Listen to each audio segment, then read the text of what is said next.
안녕하세요. 메타코드M에서 자연어 처리 실습 수업을 맡게 된 김두영입니다. 지난 강의에서는 프리퀀시, 즉 빈도수 기반 단어 임베딩을 만드는 법에 대해 다루었습니다. 백 오브 워드나 TF-IDF와 같은 빈도수 기반 단어 임베딩을 사용하면 단어 사전에 존재하는 단어의 수만큼의 차원을 가지는 단어 임베딩을 얻을 수 있었는데요. 예를 들어서 우리가 단어 사전에 10,000개의 단어를 정의를 했다면 하나의 단어를 표현하기 위해서는 10,000개의 차원을 가지는 벡터가 필요했습니다. 이러한 스파스하고 큰 차원의 벡터가 아닌 덴스한 작은 차원의 단어 임베딩을 정의하는 방법을 오늘 배워보도록 하겠습니다. 오늘 배울 워드 임베딩 기법은 워드2팩과 글로브이며 실제 영화 리뷰 데이터셋에서 어떻게 적용하는지에 대해서도 배워보도록 하겠습니다. 오늘 실습 강의에 앞서 설치가 필요한 파이썬 패키지들은 다음과 같습니다. 먼저 허깅페이스에서 쉽게 자연어 처리 데이터셋을 다운로드 받을 수 있게 도와주는 데이터셋이라는 라이브러리와 저번 시간에 사용했었던 한글 자연어 처리 툴인 CoreNLPy를 설치할 예정입니다.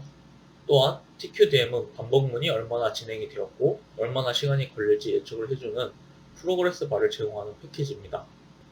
마지막으로 설치할 패키지인 글로브 파이썬은 글로브 임베딩을 쉽게 학습할 수 있는 기능을 지원해주는 패키지입니다.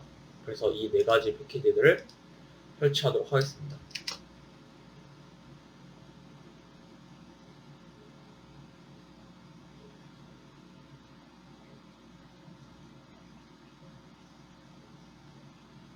오늘 사용할 라이브러리는 이 네 가지 외에도 다양한 라이브러리들이 있는데 그건 이미 콜앱에서 기본적으로 제공하는 라이브러리이기 때문에 따로 설치할 필요는 없고요. 오늘 실습에서 추가적으로 설치해야 되는 라이브러리는 이 네 가지입니다. 설치가 다 완료가 된 것 같아요. 지난 시간과 동일하게 네이버 영화 리뷰 데이터를 가지고 실습을 진행하도록 하겠습니다. 먼저 영화 리뷰 데이터를 다운로드 받도록 할게요.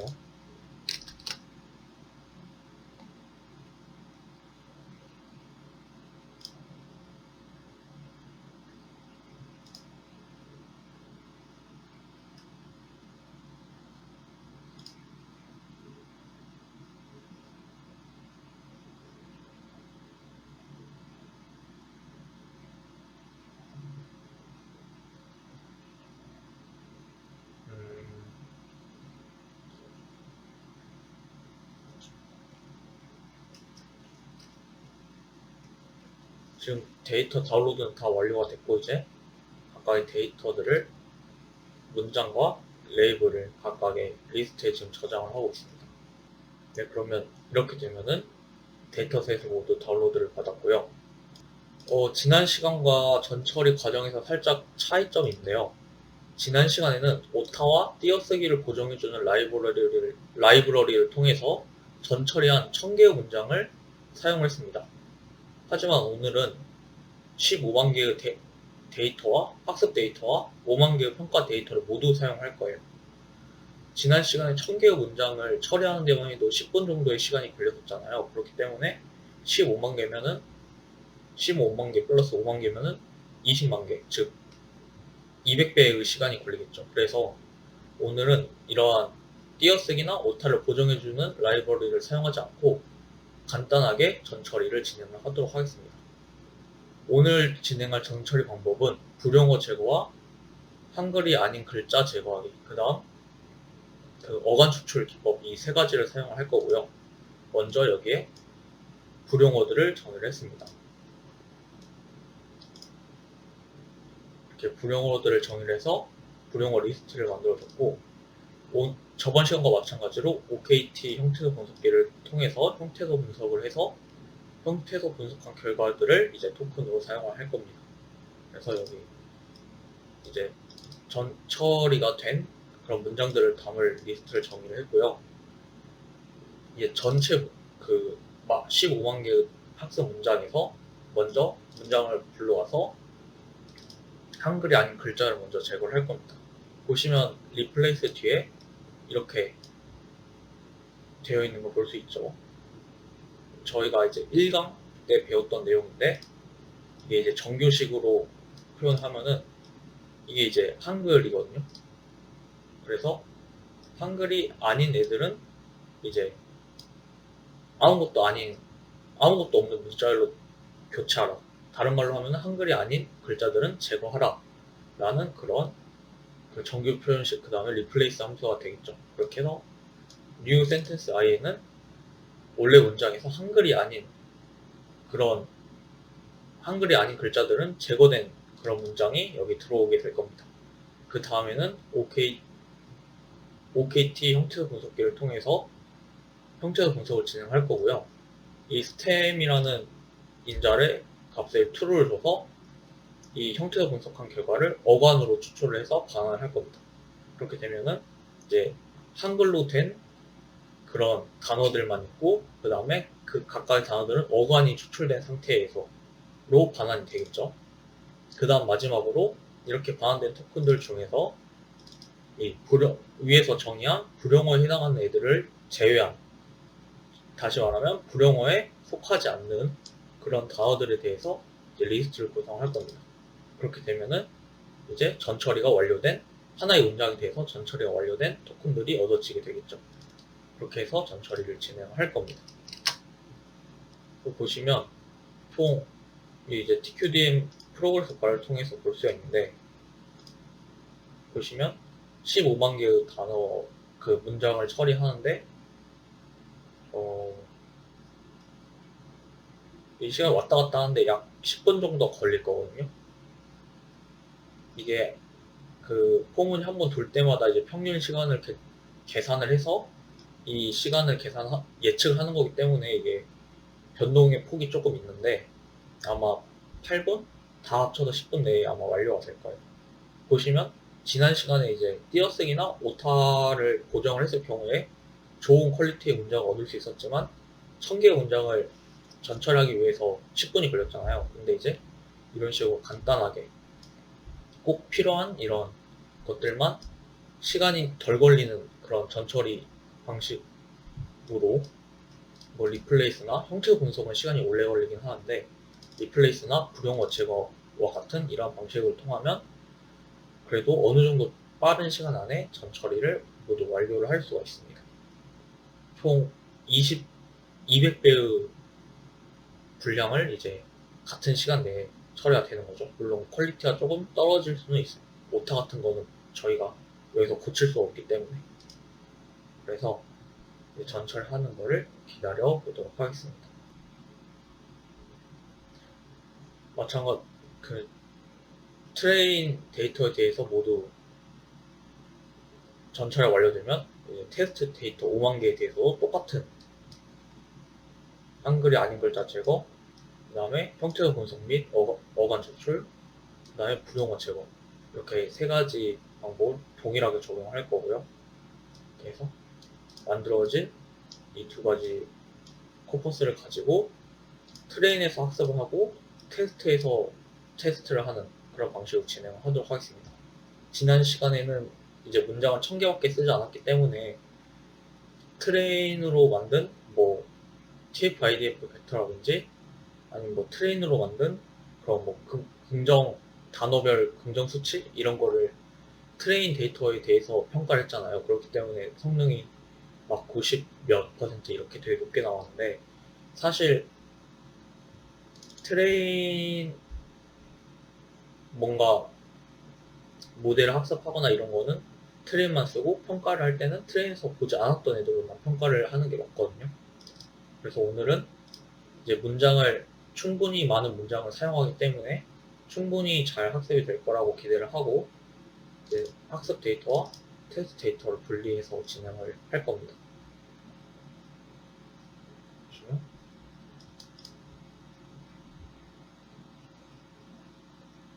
한 5분, 6분 정도 남은 것 같아요.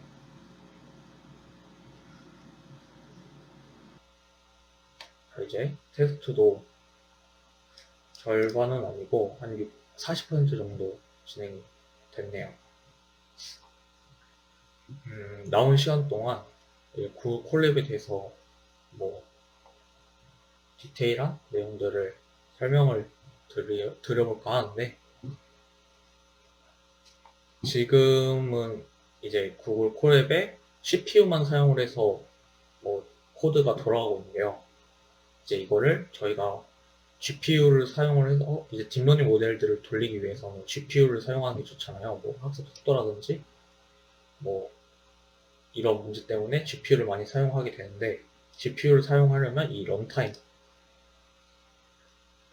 런타임 유형 변경, 여기서 이제 런이 그냥 아무것도 안 쓰는 거, GPU, TPU도 선택할 수 있어요.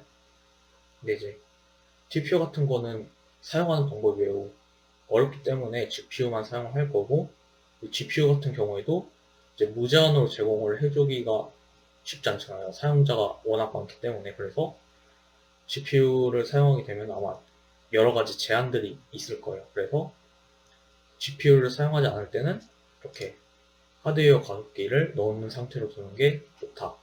그 다음에 GPU를 사용할 때는 GPU로 설정을 하고 사용을 하면 된다 라고 볼 수 있고요. 그 다음에 여기 우측에 보면은 뭐 램, 디스크 이런 거는 이제 현재 컴퓨터 상태를 또 확인할 수 있어요. 이게 실시간으로 모니터링이 되는 거거든요. 그래서 뭐 저장 공간은 지금 아무것도 쓰고 있지 않기 때문에 계속 일정한 거 볼 수 있고, 램 같은 경우는 이제 메모리에 저희가 데이터를 올리고 그랬잖아요. 그렇기 때문에 살짝 높아진 걸 볼 수 있죠. 이제 나중에 뭐 GPU를 사용하게 되면 또 여기에 GPU 관련된 정보도 뜰 겁니다.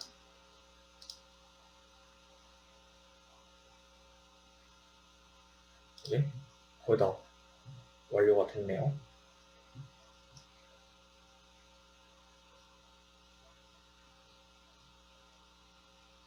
네, 이제 전 처리가 다 진행이 됐고요. 이제 오늘 배울 워드 임베딩 기법인 워드2백과 글로브에 대해서 설명을 하도록 하겠습니다. 워드2백은 단어 임베딩을 이웃한 단어를 예측하는 방식을 통해서 학습하는 기법입니다.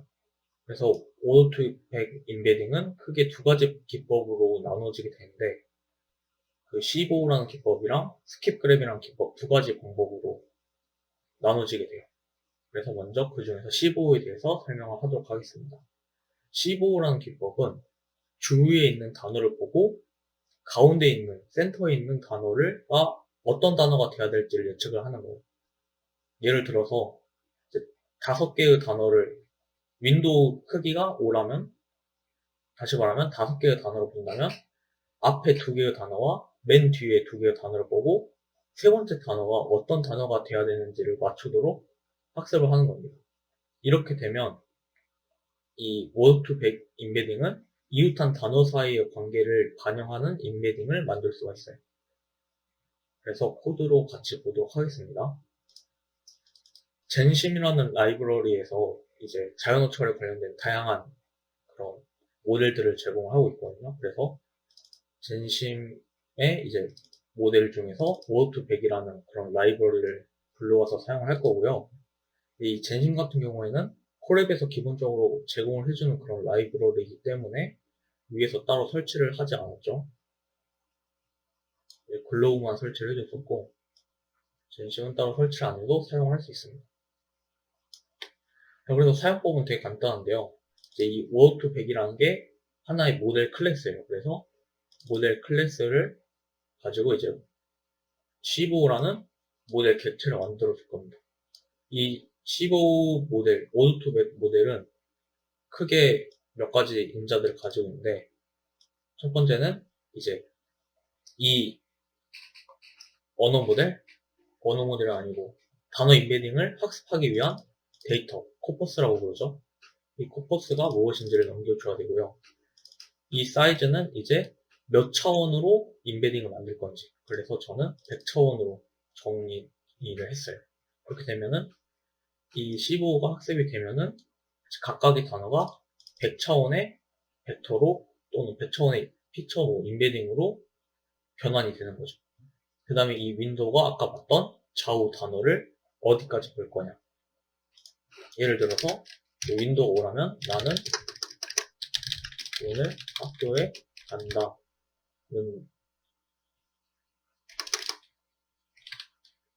나는 학교에 지하철을 타고 간다. 이렇게 뭐 5개의 단어가 있다고 치면은 이제 나는 학교에 타고 간다. 이런 식으로 이 앞에 있는 단어 2개, 그 다음에 뒤에 있는 단어 2개를 통해서 가운데 단어를 맞추도록 이제 이 모드 투 백 모델이 학습이 되는 거예요. 그렇게 되면은 뭐 가능한 뭐 대중교통들이 다 나올 수 있겠죠. 뭐 차도 나올 수 있고, 뭐 버스, 뭐 지하철, 자전거, 뭐 이런 게 다 나올 수 있잖아요. 이렇게 예측하도록 학습을 하게 되면은 어떤 성질이 생기냐면, 이게 어떻게 보면은 다 그 대중교통 이러한 것들이기 때문에 이러한 자전거, 지하철, 버스, 차 이런 대중교통들은 비슷한 단어 인베딩을 가지게 돼요. 그러니까 의미적으로 비슷한 애들이 비슷한 벡터가 되는 거예요. 기존의 백오버워드나 TF-IDF는 어떻게 보면은 워낙 인코딩 또는 웨이트가 반영이 되어 있긴 했지만 서로 각각의 단어들이 수직인 뭐 10,000개의 단어가 있다면 10,000개의 축에 대해서 각각의 단어가 그냥 수직 관계를 이루고 있는 이러한 그런 인베딩 기법이었는데 오드 투 백은 이렇게 빈칸을 뚫고 이 빈칸을 맞추도록 예측하도록 주변 단어들 보고 예측하도록 학습을 함으로써 이렇게 비슷한 의미를 가지고 있는 단어들이 비슷한 인베딩을 가질 수 있게 학습이 된다는 거죠. 이해가 되시나요? 그래서 이 윈도우는 이 몇 개의 단어를 보고 이제 예측을 할 것인가가 되고요. 이 민 카운트는 뭐냐면 이 트레인 NSMC 코퍼스 뭐 학습에 사용할 그 단어가 들어있는 코퍼스에서 최소한 5번 나온 단어들만 이제 인정을 하고 나머지는 이제 제외를 하겠다라는 말입니다. 그 다음에 월커스는 이제 이거는 이제 그 이 워드 투 백을 학습할 때 얼마나 뭐 빠르게 학습할 거냐, 프로세스를 몇 개를 쓸 거냐 이런 수치고요. 이제 보통 이거는 뭐 CPU 개수 이런 거에 관련된 숫자입니다. 그 다음에 이 SG가 이제 이 워드 투 백에서 2가지 기법이 있다고 했잖아요. C25 기법, 스킵그램 기법. 그래서 이 SG라는 이 인자가 어떤 기법으로 이 워드 투 벡터 인베딩을 만들지, 학습할지를 정하는 그런 인자입니다. 그래서 보면은 0이면 15고 1이면 스킵그램이에요. 그래서 저희는 지금 스킵그램을 할 게 아니라 15에 대해서 할 거기 때문에 0으로 뒀어요. 그래서 최종적으로 정리를 하자면 NSMC 데이터 우리가 위에서 전체를 했던 이 트레인 NSMC 코퍼스로 학습을 진행할 거고 이제 학습된 인베딩의 사이즈는 100이 될 거고 학습은 5개의 단어를 보고 가운데 단어를 맞추도록 최소 5번 이상 나온 단어들에 대해서 그 다음에 15 기법으로 이 워드 투 백 인베딩 학습을 하겠다라는 코드가 되는 거예요. 그래서 한번 실행을 해보도록 하겠습니다. 보시면 이게 이제 학습이 되고 있는 과정입니다. 결국에 이 학습이라는 게 그 손실함수가 최소가 되는 그 곳까지 수렴을 해야 되는 거기 때문에 약간의 시간이 걸릴 거예요. 그래도 좀 빨리 진행이 됐죠. 그래서 보면은 이제 이 15 모델이 워드 투 백을 이제 15 기법으로 학습된 모델이 15 언더바 모델이라는 객체에 저장이 된 거고요. 이제 얘를 어떻게 사용하냐면 이 송강호라는 영화 배우의 이름이 어떤 벡터로 표현이 되는지 한번 봐볼게요. 보시면 하나의 어레이, 다시 말하면 벡터죠. 그 다음에 1, 2, 3, 4, 5 하나, 둘, 셋, 넷, 다섯, 여섯, 일곱, 여덟, 아홉, 열 하나, 둘, 셋, 넷, 다섯, 여섯, 일곱, 여덟, 아홉, 열 그러니까 20 곱하기 5니까 총 100개의 차원이 되겠죠. 그래서 100차원의 벡터로 표현이 된 거예요. 이 송강호라는 단어가. 그 다음 여기 있는 이게 이제 워드 벡터 이 의미고요. 그래서 이런 식으로 각 단어에 대해서 벡터를 우리가 구할 수가 있습니다. 그 다음에 위에서 예시를 들었을 때 이게 이제 주변 단어를 보고 그 빈칸에 들어갈 단어를 예측하도록 학습된다고 그랬잖아요. 그렇기 때문에 어떤 특성을 가진다고 그랬죠? 비슷한 의미를 가지는 또는 비슷한 상황에서 사용되는 단어들은 비슷한 벡터를 가지게 됩니다. 그래서 한번 보면은 이 송강호라는 단어와 가장 유사한, most similar, 가장 유사한 5개의 단어를 한번 출력을 해볼게요. 출력을 해보게 되면은 차승원, 황정민, 설경구, 한석규, 하지원 이런 식으로 영화배우 이름이 나오는 걸 볼 수 있어요. 그 다음에 이게 이제 유사도인데 유사도가 되게 높게 나오는 걸 볼 수 있죠. 왜냐면 송강호라는 그 이름이 들어간 자리에는 다른 영화배우들도 들어갈 수 있는 거잖아요. 예를 들어서 뭐 이번 영화 송강호 연기가 진짜 좋았어. 뭐 이런 문장이 있으면 여기 안에 차성원이 들어갈 수 있는 거고 황정민이 들어갈 수 있는 거잖아요. 그렇기 때문에 이 뭐 영화배우 이름들은 여기에 다 들어갈 수 있고 아마 데이터 중에서도 이 비슷한 단어들이 되게 많았을 거예요. 그렇기 때문에 비슷한 벡터를 가지게끔 학습이 되는 거죠. 자, 그 다음은 사전에 없는 단어를 만약에 넣으면 어떻게 되는지 확인을 해볼게요.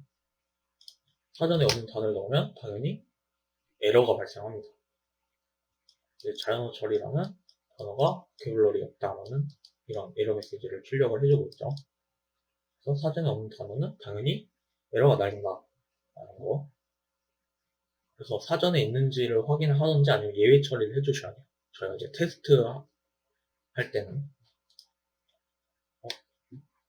그래서 이제 한번 테스트를 해보도록 하겠습니다. 이제 영화 분석 리뷰를 예측하는 그런 실습을 진행할 건데 저번 시간에도 어떻게 했었죠? 그 각각의 문장의 인베딩을 만들었었잖아요. 그래서 그거와 유사하게 진행할 겁니다. 그래서 보면은 sentence embedding order to back이라는 이런 함수를 정의했고 order to back 모델과 문장을 이제 입력으로 받는. 그 다음에 뭐 모델에 따라서 차원을 다르게 정의를 할 수도 있잖아요. 예를 들어서 뭐 나는 300차원으로 이 모델을 학습했다면 그 차원까지 적어줄 수 있도록 이렇게 임자를 받도록 했고요. 여기가 딤이 되는 게 좋겠죠. 그래서 보면은 먼저 문장 인베딩을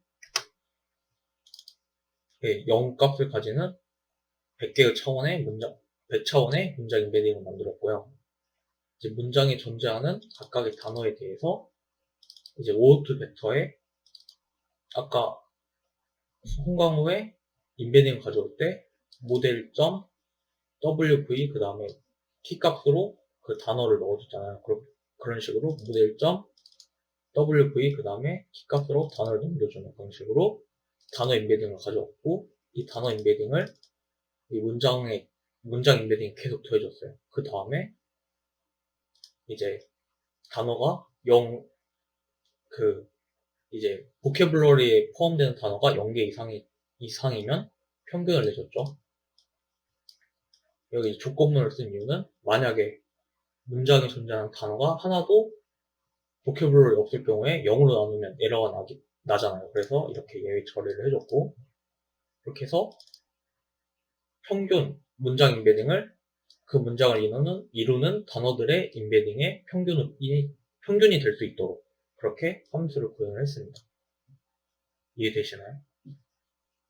그래서 이제 코드를 보면은 이제 15 벡터들을 저장할 수 있는 뭐 트레인 벡터, 테스트 벡터 그 리스트, 트레인 벡터 리스트, 테스트 벡터 리스트를 이렇게 만들었고요.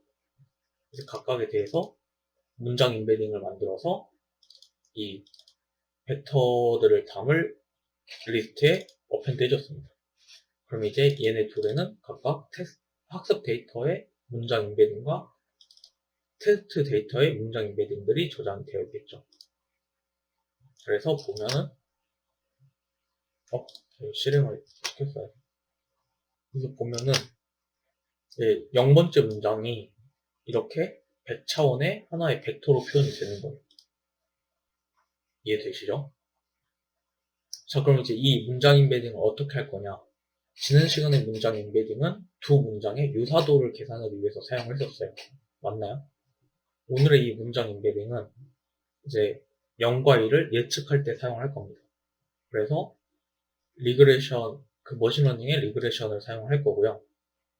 이제 리그레션도 두 가지 종류의 리그레션이 있어요. 리니어 리그레션과 로지스틱 리그레션 두 가지가 있는데 각각에 대해서 간략하게 설명을 하면은 리니어 리그레션은 이제 선형으로 회귀를 시키는 거예요. 무슨 말이냐면 실수 범위의 값으로 예측을 하는 겁니다. 예를 들어서 우리가 주식의 가격을 예측을 하고 싶어요. 주식이 뭐 오늘은 100원이었는데 내일은 뭐 200원, 뭐 한참 후에는 뭐 만원, 10만원, 100만원이 될 수도 있는 거잖아요. 그렇기 때문에 얘는 특정한 범위로 제한이 되면은 그 범위 바깥은 예측을 못하는 거니까 안 되겠죠. 그래서 이 선형적인 그 함수 안에 예측을 시키는 그런 모델을 이제 리니어 리그레션이라고 하고요. 로지스틱 리그레션은 보통 이제 분류 문제에서 많이 사용을 하는데 뭐냐면 내일 주식의 가격이 오를지 내릴지랑 예측을 하고 싶어요. 그러면 우리가 선택할 수 있는 값은 오를지 내릴지 이 두 개밖에 없잖아요. 물론 얼마나 오를지도 있지만 이 오를지 내릴지를 각각 0, 1로 하면은 모델의 결과가 그 오를 거라고 확신하면 확신할수록 1에 가깝고 내려갈 거라고 확신이 되면 될수록 0에 가깝게 모델 결과가 나와야 되고 0과 1 사이의 값으로 값이 나와야겠죠. 예를 들어서 내일 오를 확률이 이렇게 모델 아웃풋 값으로 나와야 되면은 0과 1 사이의 값으로 정의가 돼야 된단 말이에요. 이런 경우에는 이제 로지스틱 리그레션이라는 기법을 사용합니다. 이렇게 되면 0과 1 사이의 값으로 예측이 돼요. 모델의 아웃풋이. 그래서 이 부분에 대해서 더 궁금하신 분들은 머신러닝의 뭐 리그레션을 공부를 하시면 좋을 것 같습니다. 그래서 이 로지스틱 리그레션은 이제 sklearn이라는 라이브러리에서 제공을 해주고 있고요. 이것도 마찬가지로 콜랩에서 기본적으로 제공해주는 라이브러리 중에 하나예요. 그래서 따로 설치할 필요가 없습니다.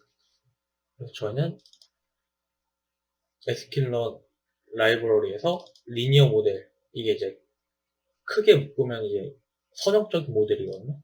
이제 선형적인 레이어들을 쌓아서 만드는 모델이기 때문에 리니어 모델이고, 그 다음에 그 중에서 로지스틱 레그레션. 왜냐면 저희는 0과 1, 부정과 긍정으로 분류를 할 거기 때문에. 그래서 로지스틱 레그레션을 사용할 거다. 그래서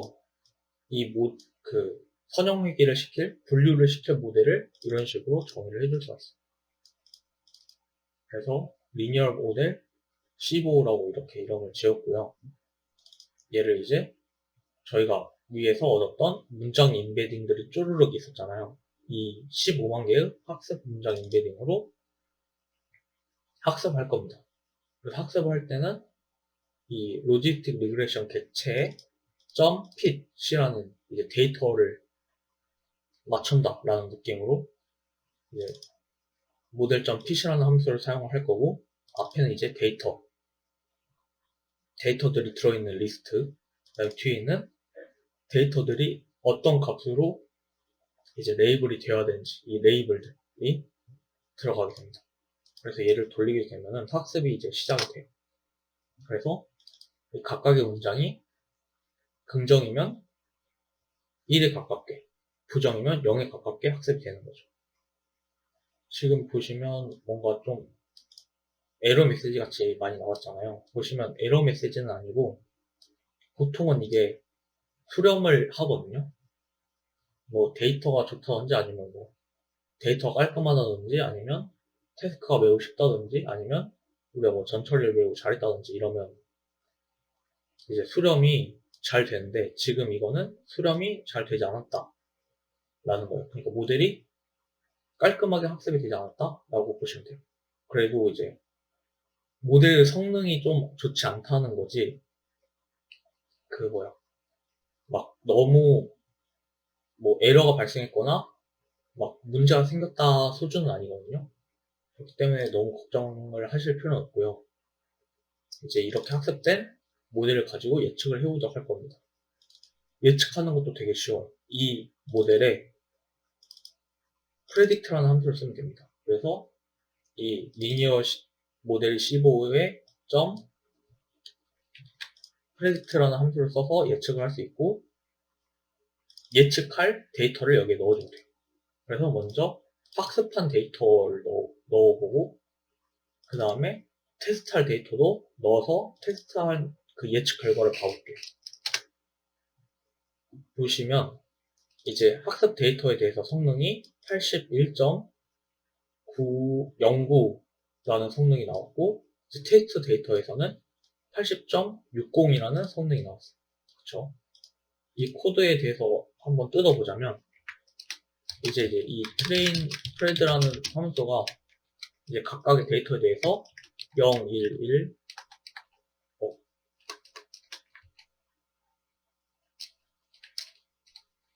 뭐 1, 0, 뭐 이런 식으로 0과 1 값으로 예측이 된단 말이에요. 뭐 특정한 기준, 뭐 0.5를 기준으로 0.5보다 작으면 모델의 아웃풋이 0.5보다 작으면 0으로 예측하게, 0.5보다 크면 1로 예측하게, 이런 식으로 해서 예측이 될 거예요. 그러면 얘가 이제 0과 1로 이루어진 15만 개의 연속 예측 결과 리스트, 15만 개의 예측 결과 리스트가 되겠죠. 한번 길이를 출력해볼까요?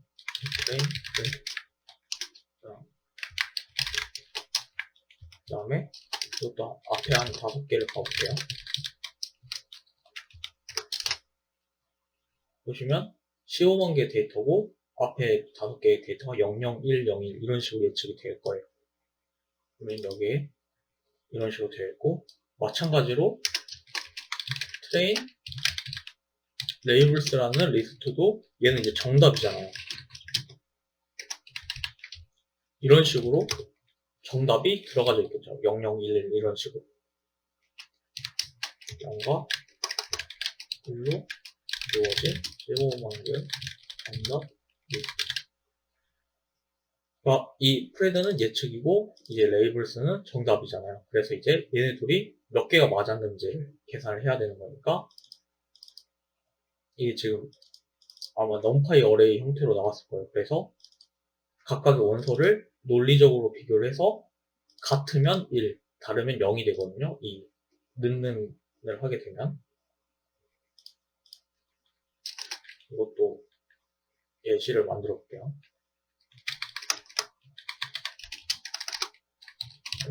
점 어레이 0, 0, 1, 1 어레이 0, 1, 1, 0 어레이 1 어레이. 자, 보시면 0011, 0101에 대해서 이거는 헷갈리니까 지울게요. 보시면 같으니까 첫 번 0번째 인덱스는 같으니까 true로, 두 번째 인덱스는 false, 세 번째는 마찬가지로 true, 네 번째는 false, 이런 식으로 그 논리 현상 결과가 나와요. 여기에. 그리고 얘네들을 np.mean을 하면은 평균이 나오고, numpy 어레이에 sum이라는 함수를 쓰면은 합이 나옵니다. true의 개수가 나오는 거예요. 그래서 얘는 평균적으로 true가 0.5개, 그러니까 절반이 true다라는 말이고, 여기는 아래는 이제 true의 개수가 2개다, 이런 식으로 쉽게 그 정답과 예측값의 결과를 비교를 할 수가 있어요. 그 예측한 결과랑 정답이랑 비교를 해서 맞는 것들의 평균, 그러니까 정답률이 되겠죠. 그래서 얘를 출력한 거고, 마찬가지로 아래도 똑같은 그 논리로 만든 코드입니다. 그래서 이런 결과가 나올 수 있는 거예요.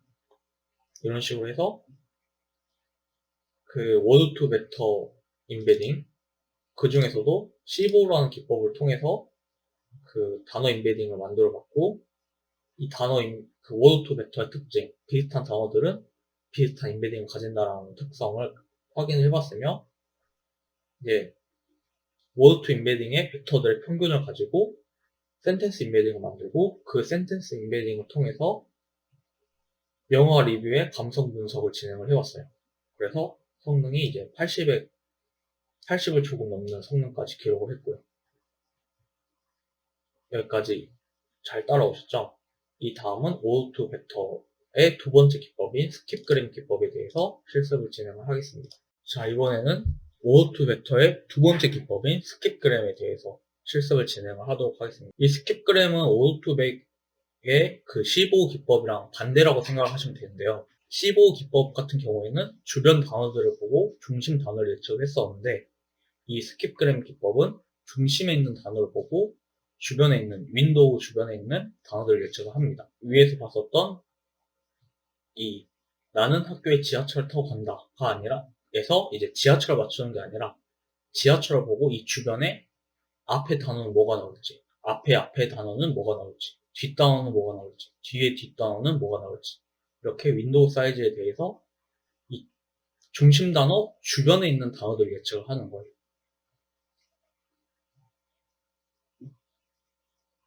무슨 말인지 이해되시나요? 그래서 이 스킵그램에 대한 실습도 진행을 해보도록 하겠습니다. 이 스킵그램 모델을 정의를 하는 건 위에서 봤던 15랑 동일하고요. 이제 이 15냐 스킵그램이냐를 결정하는 인자인 SG만 그 스킵그램에 해당하는 1값을 넣어줄 거예요. 이렇게 해서 스킵그램 모델을 만들 수 있고 위에서 봤던 거랑 동일합니다. 이 스킵그램 모델에 대해서 이제 스킵그램 모델을 학습을 하고 이제 스킵그램 모델로 만든 문장 인베딩들을 이 트레인 X 스킵그램, 테스트 X 스킵그램에 대해서 넣어줄 겁니다. 그 다음 마찬가지로 회귀 모델을 통해서 이 문장이 긍정인지 부정인지를 예측하는 모델을 학습을 시킬 거고요. 학습된 모델을 통해서 학습 데이터에서는 성능이 얼마고 테스트 데이터에서는 성능이 얼마인지를 평가를 할 겁니다. 지금은 스킵그램 모델 지금 초록색 화살표 여기 있잖아요. 스킵그램 모델이 지금 학습이 되고 있는 과정인 것 같아요. 다 됐고 이제 스킵그램 모델을 통해서 이제 워드 투 벡 인베딩을 만들고 이 워드 투 벡 인베딩으로 문장 인베딩을 만드는 그런 과정이고요.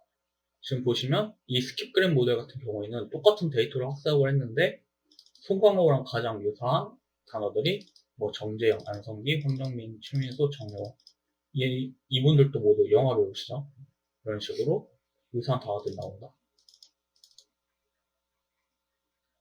그 다음 한번 이 스킵그램으로 만든 그 워드 인베딩 그 다음 스킵그램 워드 인베딩으로 만든 문장 인베딩을 통해서 한번 감성 분석을 해보도록 하겠습니다. 마찬가지로 학습을 시켜볼게요. 지금 보시면 위에서는 막 수렴이 되지 않았다. 수렴이 되지 않은 상태에서 최대 이터레이션에까지 도착을 했다. 한 개의 이터레이션까지 왔다. 이런 식으로 그 경고 메시지가 나왔었는데 지금 같은 경우에는 학습이 수렴이 잘 됐다라고 수렴이 잘 된 거죠. 경고 메시지 없는 걸 봐서는. 그래서 결과를 보면은 보시면 학습 데이터에서는 82.59 그 다음에 평가 데이터에서는 82.12 뭐 반올림하면 13이죠. 2%의 확률로 감성 분석을 정확하게 해내는 걸 볼 수가 있어요. 이제 평가 데이터는 학습에 쓰이지 않은 데이터인데도 불구하고 위에서 보인 15 기법이나 스킵그램 기법 모두 80% 이상의 성능을 보여주고 있죠.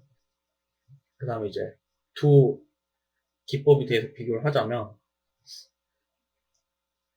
보통 일반적으로 이 15 기법보다 스킵그램 기법의 성능이 더 좋다라고 해요. 여기서 보시면 성능이 더 좋죠. 이렇게 해서 스킵그램 실습을 준비를 해봤습니다. 사실 이 15랑 다 동일하고 이 함수 인자값만 바꿔주면 되는 거라서 금방 끝났죠. 그 다음은 오늘 마지막으로 배울 워드 인베딩 기법인 글로브입니다.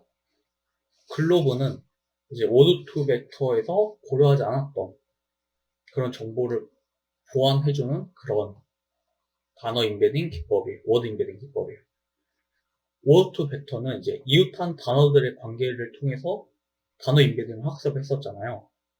뭐 C5 같은 경우에는 주변 단어들을 보고 그 단어들과 가장 그 단어들로부터 중심 단어를 예측을 한다든지, 스킵그램 같은 경우에는 중심 단어를 통해서 주변 단어들을 예측한다든지, 이런 식으로 이웃한 단어들 간의 관계만 반영했습니다. 윈도우 사이즈 내에 있는 이웃한 단어들의 관계만 반영했죠.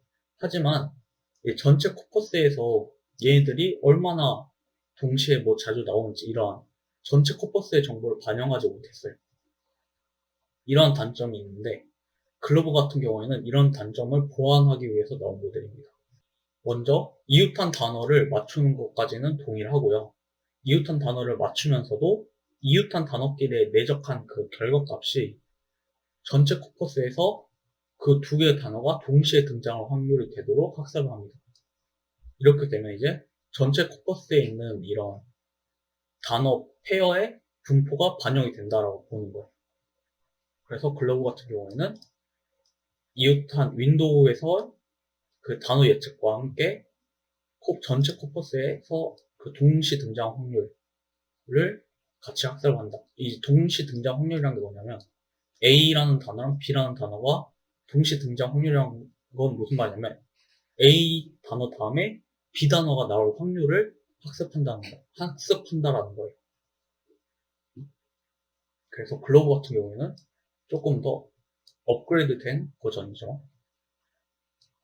그래서 이 글로브에 대해서 혹시 더 이론적으로 궁금하신 분들은 마찬가지로 추가적으로 뭐 구글링을 한다든지 아니면 뭐 다른 강의를 통해서 공부를 하시면 좋을 것 같고요. 이제 실습 글로브 인베딩을 학습하고 또 글로브 인베딩을 사용하는 실습을 진행하도록 하겠습니다. 이 글로브 같은 경우에는 따로 제가 모듈을 위해서 설치를 했었죠. 글로브 파이썬 바이너리, 뭐 이 바이너리는 이제 그 라이브러리 구성에 관련된 내용이니까 이 글로브 파이썬이라는 그런 라이브러리를 설치를 했었는데 그 라이브러리를 사용을 할 겁니다. 그래서 보시면 글로브라는 그 라이브러리에서 코퍼스라는 클래스랑 글로브라는 클래스 두 개를 가져올 겁니다. 그래서 먼저 코퍼스를 가져올 건데 이 코퍼스는 뭐냐면 단어들을 이제 코퍼스로 정의를 하는 거예요. 근데 저희가 위에서도 정의를 했었잖아요. 저희가 이제 전처리해서 코퍼스를 만들었었잖아요. 얘네들을 이제 글로브 인베딩을 학습할 때 조금 더 편한 형태로 좀 코퍼스의 구조를 변환시키는 과정이라고 생각하시면 돼요. 그래서 코퍼스 객체를 만들고 이 코퍼스 객체에 저희가 위에서 만들었던 코퍼스를 넣어줍니다. 이 fish라는 함수를 통해서 넣어주고요. 그 다음 여기에 이제 윈도우 사이즈도 정의를 해줄 거예요. 이런 식으로 하면은 이제 이 5개의 단어 페어가 이제 5개의 단어 페어 형태들로 이 코퍼스가 재구성이 됩니다. 저희가 만들었던 이거는 문장 단위로 코퍼스가 구성되었었는데 그렇게 해서 코퍼스를 구성할 수 있고 이제 글로브 워드 인베딩 모델을 만들 겁니다. 여기서 이 첫 번째 인자는 이 글로브 인베딩이 몇 차원이 될지를 의미를 하고요. 위랑 마찬가지로 100차원을 정의를 했죠. 그 다음에 이 뒤에 있는 러닝 레이트는 이제 이 글로브 모델을 학습할 때 이 러닝 레이트를 어떻게 줄 건지. 그래서 저는 0.05를 주기로 했어요. 이렇게 해서 글로브 모델을 정의를 합니다. 그 다음 fish라는 함수를 통해서 이 글로브 코퍼스의 정보를 넣어서 이 글로브 모델을 학습을 할 거고요. 이때 넣어주는 값은 이 글로브 코퍼스의 매트릭스라고 해서 이제 이 윈도우별로 단어별로 윈도우가 구성이 돼 있었잖아요. 그 매트릭스 값이 들어가게 되고 그 다음 이 뒤에 있는 인자들은 이제 30에폭 학습해라. 이제 에폭이라는 단위가 이제 처음 등장했는데 전체 데이터에 대해서 한 번 학습을 하는 걸 1에폭이라고 불러요. 그러니까 전체 데이터를 30번 반복해서 학습을 하는 거죠. 그냥 이거는 마찬가지로 아까 말했듯이 이걸 학습시킬 때 사용할 프로세스의 수가 되는 거고, 이 벌보스는 뭐냐면 사실 중요한 건 아닌데 이게 학습이 될 때 학습이 진행되고 있는 상황을 보여줄 건지 아닌지를 정하는 거예요. 그래서 크게 주의할 필요는 없습니다. 그 다음에 이 글로브.add 딕셔너리, 이거는 이제 이 글로브 모델에 각각의 그 단어들이 각각의 몇 번째 그 인덱스가 어떤 단어인지 정보를 추가하겠다라는 거예요. 그래서 보면은 코드를 실행을 해보도록 할게요. 좀 보시면 30개의 F 30번 이제 학습을 하게 되고, 저희가 이제 이 벌보스를 툴로 줬기 때문에 1회폭이 학습될 때마다 이런 식으로 학습이 되고 있는 과정이 출력이 되는 겁니다. 얘 같은 경우에는 워드 투 벡터에서 하는 것보다 하나 더 추가가 된 거잖아요. 동시 등장 확률을 예측하게끔. 그렇기 때문에 좀 학습이 더 느리죠. 연산이 그만큼 많이 필요하고요. 그래서 조금 기다리면 될 것 같습니다. 20F까지 왔죠. 10F 더 학습하면은 이제 글로브 모델이 완성이 되는 거죠. 그러면 완성된 글로브 모델을 가지고 위에서 했던 그 과정을 똑같이 이제 진행할 겁니다. 그리고 성능을 보고 이야기를 하도록 할게요. 이제 학습이 다 완료가 됐고요. 그 다음에 완료된 그 모델에 이 딕셔너리, 그 코퍼스에 있는 딕셔너리 정보, 몇 번째 인덱스가 이제 이 매트릭스로 넣어줬잖아요, 인풋을. 그렇기 때문에 단어 정보가 딱 없고 그냥 몇 번째 단어, 이 인덱스 정보만 있는데 이 인덱스에 각각 단어가 실제로 어떤 단어인지 정보를 추가해 준 거예요. 자, 그러면 이제 이 글로브 모델에서 이 송광호라는 단어와 가장 유사한 단어들을 봐볼게요. 보면 뭐 김혜수, 한석규, 전도연, 한정민, 마찬가지로 이 영화 배우 이름들이 가장 유사한 단어라고 나온 걸 확인할 수 있죠. 그 다음은 이제 단어의 인베딩을 수출할 건데, 이거 같은 경우에는 위에서 봤던 것보다 살짝 복잡해요. 위에서는 워드투백 같은 경우에는 되게 간단하게 단어 인베딩을 보였었는데, 이 글로브 같은 경우에는 우리가 찾고자 하는 단어가 사전에서 몇 번째 단어인지를 알아야 되거든요. 글로브 모델에 있는 사전에서. 그래서 글로브 모델의 사전에서 이 송광호가 몇 번째 인덱스에 해당하는지를 먼저 찾고요. 이 값을 출력을 해볼까요? 인트 이제 1573, 71이라는 값이 여기 들어가는 거죠. 그 다음에 이제 이 1571번째 워드 인베딩을 워드 벡터라는 전체 모든 인베딩들을 저장한 그런 테이블에서 1571번째 거를 가져오는 거예요. 이런 식으로 하면은 이렇게 100차원짜리 송광호라는 단어의 벡터가 나오게 됩니다. 자, 이것도 마찬가지로 문장 인베딩을 만들 수 있겠죠. 그 다음 함수를 새롭게 정의한 이유는 이제 저희가 이 모델에서 단어 인베딩을 불러오는 부분이 살짝 바뀌었기 때문에 함수를 다시 정의를 했고요. 그래서 이 부분을 제외하면 나머지는 동일합니다.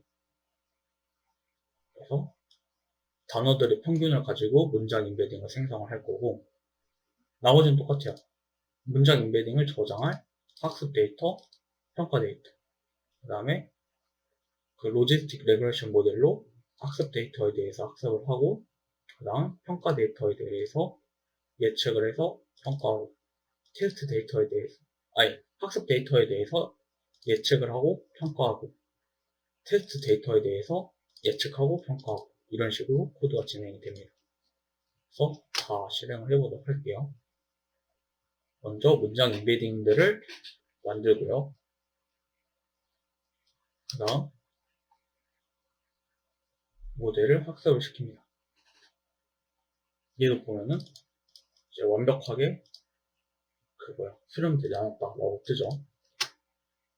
보시면 성능이 학습 데이터에서는 78.36, 평가 데이터에서는 77.87이 나옵니다. 보면은 위에서 봤던 O2 벡터 모델들에 비해서 지금은 성능이 좀 낮게 나왔죠. 이거는 아마 수렴이 아직 다 안 됐기 때문이라고 저는 생각을 하고 있고, 일반적으로는 글로벌 임베딩이 더 많은 정보를 담도록 학습이 된 거잖아요. 그렇기 때문에 이제 임베딩을 학습하는 게 조금 힘들 수는 있지만 잘 학습된 글로벌 임베딩이 O200보다는 성능이 좋은 걸로 저는 알고 있어요. 그래서 이게 아마 코퍼스의 크기가 크지 않았고, 그 다음에 이게 수렴이 잘 완벽하게 되지 않아서 성능이 좀 낮게 나왔을지 모르겠지만 O200에 비해서 막 현저하게 성능이 떨어진 모델은 아니다. 오히려 일반적으로는 글로브의 성능이 더 좋다라고 보시면 될 것 같습니다. 자, 그러면 이제 저희가 젠심이라는 라이브러리와 글로브라는 라이브러리를 통해서 워드2 벡터 워드2 벡터 임베딩과 글로브 임베딩을 학습하고 이것들을 가지고 문장들을 분류를 해봤잖아요. 감성을 분류를 해봤잖아요. 그럼 이런 의문이 들 수가 있을 것 같아요. 그러면 이거를 우리가 코드를 돌릴 때마다 매번 학습을 해야 되냐? 다른 학습을 하는데 지금은 20만 개의 문장 가지고밖에 안 했지만 100만 개, 1000만 개의 문장 가지고 하면 되게 오래 걸릴 거란 말이에요. 그렇게 되면은 임베딩을 사용할 때마다 이렇게 재학습을 시켜야 되냐? 이런 의문을 가질 수가 있어요. 또는 남이 만든 이런 모델들을 사용할 수 없냐? 다행히도 이 두 가지 모델에서는 모델을 저장하고 불러오는 기능을 제공하고 있습니다. 되게 간단해요, 이것도. 저장하는 방법은 위에서 학습했던 이 워드2 벡터 모델에 save라는 함수를 사용하면 돼요. 그 다음에 이 뒤에는 저장할 파일의 이름을 써주면 됩니다. 이러면 이 모델이 이렇게 저장이 되는 거예요. 이 이름으로. 마찬가지로 불러올 때는 O2 벡터 클래스에 load라는 함수를 불러오면 됩니다. 그래서 O2 벡터 클래스에 load라는 함수, 그 다음에 경로, 파일의 이름, 경로가 되겠죠. 얘를 넣어주면은 이 경로에 저장된 모델이 불러와져요. 그래서 한번 보면은 지금 저희가 위에서 학습했었던 15 모델을 저장하고 저장된 모델을 또 다른 객체로 불러올 거예요. 그 다음에 두 가지 벡터에 대해서 송강호라는 두 가지 15 모델에 대해서 송강호라는 워드 임베딩을 만들 겁니다. 만약에 이 두 개의 모델이 같다면, 다시 말해서 얘가 잘 저장되고 잘 불러와졌다면 이 송강호 임베딩 두 개가 동일하겠죠. 그래서 한번 이거를 코드를 돌려볼 겁니다. 여기 보시면 이 두 개의 벡터에 빼면은 100차원짜리 그 두 벡터의 각 원소의 차이가 저장된 100차원짜리 그런 벡터가 생기겠죠. 그 다음에 이 값들을 썸해서 얘가 0이면 그냥 썸을 하면 안 될 것 같고 절대값의 합 이 0인지, 이게 0이란 말은 모든 원소의 값이 같다는 의미가 되겠죠. 그래서 한번 테스트를 해보도록 하겠습니다. 보시면 c5.save라는 그 함수를 통해서 이 모델을 먼저 저장을 했고요. 보면은 word2vec c5.model이라는 파일이 정상적으로 생성이 된 걸 볼 수가 있어요. 그 다음 이 저장된 이 모델을 불러왔고요. 불러온 모델을 가져와서 송강호라는 임베딩을 가져왔고, 송강호 임베딩의 차이를 계산한 다음에 절대값을 계산을 하고 모든 원소에 대해서 더했어요. 그래서 얘가 0이란 말은 두 임베딩이 동일하다는 말이고, 실행 결과 보면은 두 임베딩이 동일하다, 잘 저장이 됐고 잘 불러왔다 라는 걸 확인할 수 있습니다. 자, 그 다음은 이제 스킵그램도 똑같은 오드2 벡터 클래스의 객체이기 때문에 동일하게 하면 되겠죠. 이제 글로브 임베딩을 저장하고 불러오는 방법에 대해서도 다를 겁니다. 동일하게 save라 load라는 함수를 사용하면 돼요. 그래서 얘도 코드를 설명을 굳이 안 해도 되겠죠. 저장하고 불러오고 똑같은 단어에 대해서 두 모델에 저장했던 원래 모델과 불러오기로 만든 새로운 모델에 대해서 똑같은 벡터, 똑같은 단어의 단어 임베딩을 비교하는 그런 형태의 코드고요.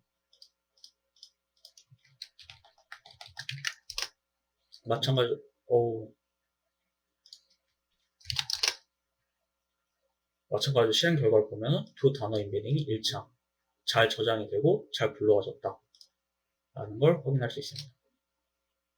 네. 오늘 준비한 실습은 여기까지고요.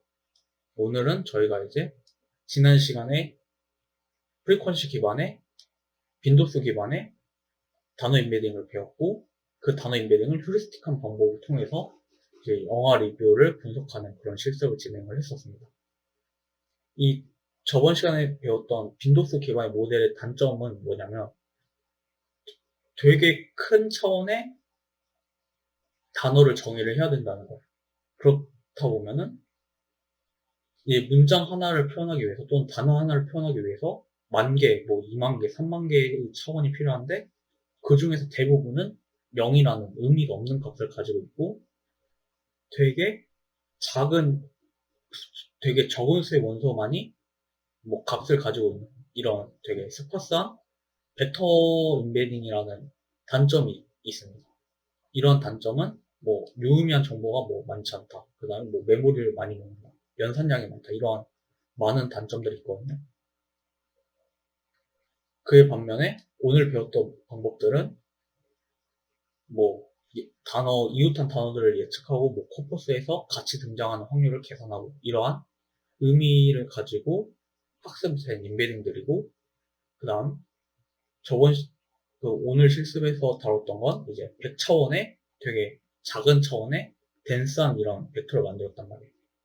보시면 다 의미 있는 값들을 가지고 있죠. 0이나 뭐 이런 값이 아니라 의미 있는 덴스한 벡터를 가지고 있기 때문에 메모리적인 측면이나 그 벡터의 표현력 같은 것들, 예를 들어서 뭐 영화배우 이름을 넣으면 비슷한 단어로 영화배우가 나온다든지 이렇게 의미가 있는 그런 단어 임베딩을 만들어 보았습니다.